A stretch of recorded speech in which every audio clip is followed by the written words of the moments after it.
ಶ್ರೀದೇವಿ ಮಹಾತ್ಮೆ 17ನೇ ಅಧ್ಯಾಯ. ಪಾರ್ವತಿ ಮಹಿಮೆ. ಮಂಗಳಕ್ಕೆ ಮಂಗಳವೆನಿಪವೇ ದಾಂಗರೂಪಿಣಿಯಾದ ಮಹಿಮೆಯ ಮಂಗಳೆಂದನೇ ಹೇಳಿದನು ಮಾಹೇಶ ವೃಷಭಂಗೆ. ಪರಮೇಶ್ವರನು ನಂದೀಶ್ವರನಿಗೆ ದೇವಿಯ ಮಹಿಮೆಯನ್ನು ತಿಳಿಸಿ ಮತ್ತೆ ಹೇಳಿದನು, ನಂದೀಶ ಕೇಳು ಮತ್ತಷ್ಟು ಅದ್ಭುತವನ್ನು. ಶುಂಭ ನಿಶುಂಭರು ಮತ್ತೆ ಜನಿಸಿದರು. ದೇವಿಯು ಪುನಃ ಅವತರಿಸಿ ಅವರನ್ನು ಕೊಂದಳು. ರಕ್ತದಂತಾಸುರನನ್ನು ಸಂಹಾರ ಮಾಡಿದ್ದರಿಂದ ರಕ್ತದಂತಿಕ, ದುರ್ಗಾಸುರನನ್ನು ಕೊಂದಿದ್ದರಿಂದ ದುರ್ಗಾ, ಭೀಮಾಸುರನನ್ನು ಸಂಹರಿಸಿದ್ದರಿಂದ ಭೀಮಾ ಎಂದು ಅವಳು ಖ್ಯಾತನಾಮಳಾಗಿದ್ದಾಳೆ. ದಾರುಣ ಎಂಬ ದೈತ್ಯನು 3 ಲೋಕಗಳನ್ನು ಪೀಡಿಸಿದಾಗ, ದುಂಬಿಯ ರೂಪದಲ್ಲಿ ಎಲ್ಲರನ್ನೂ ಪೀಡಿಸುತ್ತಿದ್ದಾಗ ಅವನನ್ನು ದೇವಿಯು ಕೊಂದು ಭ್ರಮರಾಂಬ ಎನಿಸಿದಳು. ಭಸ್ಮಾಸುರನನ್ನು ಭಸ್ಮ ಮಾಡಿದ ಪಾರ್ವತಿ ಮೋಹಿನಿ ಎನಿಸಿದಳು.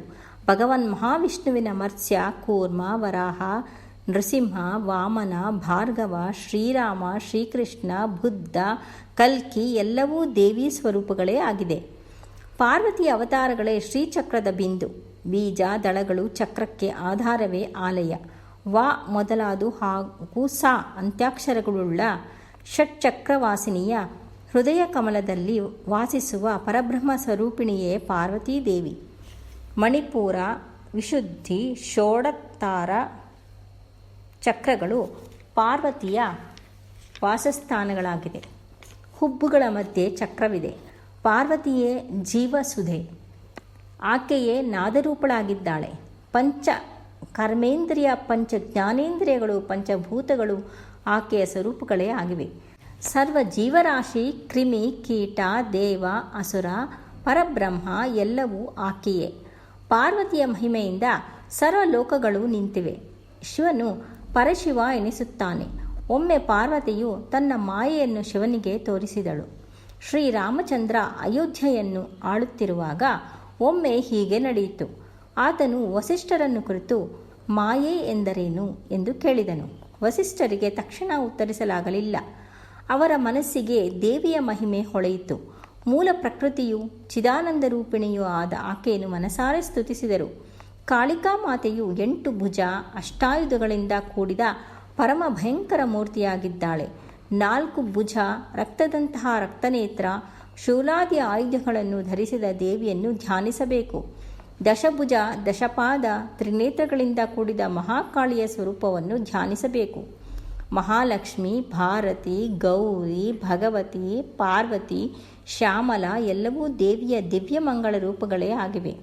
ಕೆಂಪನೆಯ ಮುಖ, 11 ಭುಜ, 4 ಆಯುಧ, ರಕ್ತಪಾತ್ರೆ, ರಕ್ತನೇತ್ರೆಯಾದ ಭಯಂಕರ ಚಾಮುಂಡಿಯನ್ನು ಧ್ಯಾನಿಸಬೇಕು.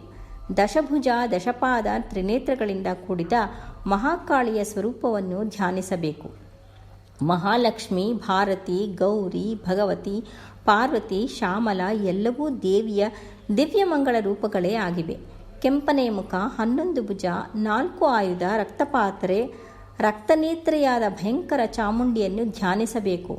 ವಿಶಾಲಾಕ್ಷಿ, ಶಾಂಕಪರಿ, ದುರ್ಗಾ, ಭೀಮಾ, ಭ್ರಮರಿ, ಬಾಲ, ತ್ರಿಪುರಸುಂದರಿ, ಅನ್ನಪೂರ್ಣ, ಭವಾನಿ, ಭೈರವಿ, ಅಂಬ, ಜಗನ್ಮೋಹಿನಿ, ಪದ್ಮಾವತಿ ರೂಪಗಳನ್ನು ಧ್ಯಾನಿಸಬೇಕು. ಹೀಗೆ ದೇವಿಯ ಅನಂತ ಮಹಿಮಾ ರೂಪಗಳನ್ನು ಹೊಂದಿದ್ದಾಳೆ. ದೇವಿ ಚರಿತ್ರೆಯಲ್ಲಿ 3 ಭಾಗಗಳಿವೆ. ಮಧುಕೈಟಭ ಸಂಹಾರ, ಮಹಿಷಾಸುರವಧೆ, ಶುಂಭ ನಿಶುಂಭ ಸಂಹಾರ. ಅತ್ಯಂತ ಕಠಿಣವಾದ ಕೆಲಸವನ್ನು ಕೈಗೊಳ್ಳುವ ಮುಂಚೆ ಮೊದಲ ಭಾಗವನ್ನು ಶ್ರದ್ಧಾಭಕ್ತಿಯಿಂದ ಪಠಿಸಬೇಕು. ಪ್ರತಿನಿತ್ಯವೂ ದೇವಮಹಿಮೆಯನ್ನು ಪಾರಾಯಣ ಮಾಡುವವನೇ ಪುಣ್ಯವಂತ.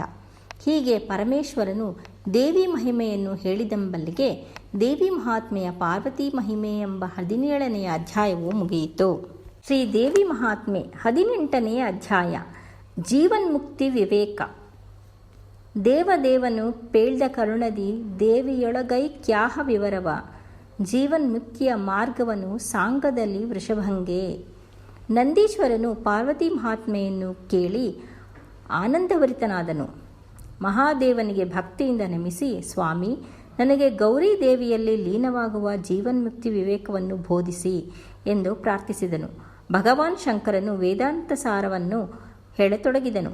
ವೈರಾಗ್ಯ ತಾಳಿ ಜನರಿಂದ ಆದಷ್ಟು ದೂರವಿದ್ದು ಪ್ರಾಪಂಚಿಕ ಬಯಕೆ ಚಿಂತೆಗಳನ್ನು ತೊರೆದು ಏಕಾಂತದಲ್ಲಿ ಆಸನದ ಮೇಲೆ ಕುಳಿತು ದೇವಿಯನ್ನು ಒಂದೇ ಮನಸ್ಸಿನಲ್ಲಿ ನಿಲ್ಲಿಸಿಕೊಳ್ಳಬೇಕು. ಶಮ, ದಯ, ಶ್ರದ್ಧಾ, ಈ ಗುಣಗಳಿಂದ ಗುರುಭಕ್ತಿಯಿಂದ ದೇವಿಯ ಪೂಜೆಯನ್ನು ಮಾಡಬೇಕು. ದೇವಿಯ ದಿವ್ಯ ರೂಪವನ್ನು ಮನಸ್ಸಿನಲ್ಲಿಯೇ ನೆನೆಯುತ್ತಾ ಇರಬೇಕು.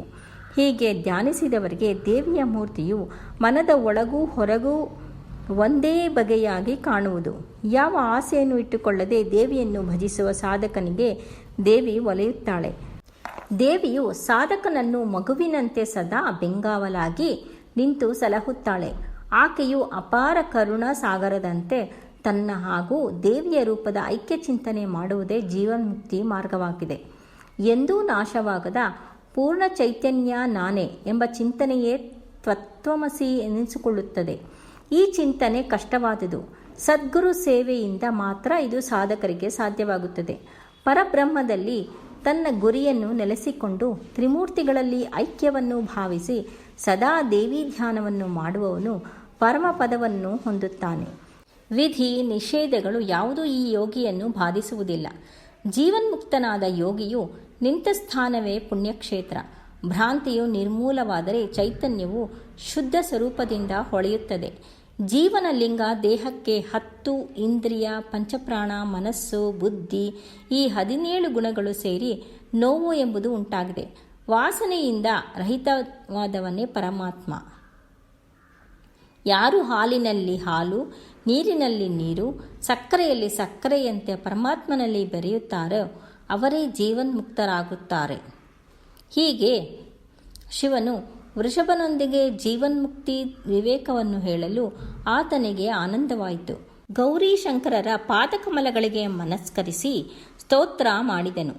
ಆಗ ಶಿವನು ನಂದಿಯೇ ಕೇಳು, ಯಾರು ದೇವಿಯ ಈ ಪುಣ್ಯಪ್ರದವಾದ ಚರಿತ್ರೆಯನ್ನು ಓದುವರು ಕೇಳುವರೋ ಅವರು ಪುಣ್ಯವಂತರಾಗಿ ದೇವಿ ಕೃಪೆಗೆ ಪಾತ್ರರಾಗುತ್ತಾರೆ. ಪ್ರತಿನಿತ್ಯವೂ 1-2 ಅಧ್ಯಾಯಗಳನ್ನಾಗಲಿ ಅರ್ಥ ಸಮೇತವಾಗಿ ಓದಿದರೆ ದೇವಿ ಸ್ಮರಣ ಮಾತ್ರದಿಂದಲೇ ಅವರ ಎಲ್ಲ ಆಸೆಗಳು ಪೂರೈಸುತ್ತವೆ ಎಂದು ಹೇಳಿ ಹರಿಸಿದನು. ದೇವಿ ಮಹಾತ್ಮೆಯನ್ನು ಶಿವನಿಂದ ಕೇಳಿದ ಪ್ರಮಥ, ಸಿದ್ಧ, ಸಾಧ್ಯ, ಕಿನ್ನರ, ಕಿಂಪುರುಷ ಋಷಿಗಳೆಲ್ಲ ಆನಂದಭರಿತರಾದರು. ದೇವದುಂದುಭಿ ಮೊಳಗಿತು. ನಂದಿಯ ಮುದ್ದಲೆ ಬಾರಿಸಿದನು. ಭೃಂಗಿಯು ನಾಟ್ಯ ಮಾಡಿದನು. ಸೂತ ಪುರಾಣಿಕರು ದೇವಿ ಮಹಾತ್ಮೆಯನ್ನು ಶೌನಕಾದಿ ಮುನಿಗಳಿಗೆ ನಿರೂಪಿಸಿ, ಋಷಿಗಳೇ, ಪಾರ್ವತಿಯ ಈ ಸುಂದರವಾದ ಚರಿತ್ರೆಯನ್ನು ಕೇಳಿದವರೆಲ್ಲ ಶುಭವಾಗಲಿ ಎಂದು ಹರಿಸಿದನು. ನಂದಿಯ ದೆಸೆಯಿಂದ ಎಲ್ಲರಿಗೂ ದೇವಿ ಮಹಾತ್ಮೆಯ ಶ್ರವಣವಾಗಿ ಲೋಕ ಕಲ್ಯಾಣವಾಯಿತು ಎಂಬಲ್ಲಿಗೆ ವಚನ ದೇವಿ ಮಹಾತ್ಮೆಯ ಪಾರ್ವತಿ ಮಹಿಮೆಯಲ್ಲಿ ಜೀವನ್ಮುಕ್ತಿ ವಿವೇಕ ಎಂಬ 18ನೇ ಅಧ್ಯಾಯವು ಮುಗಿಯಿತು.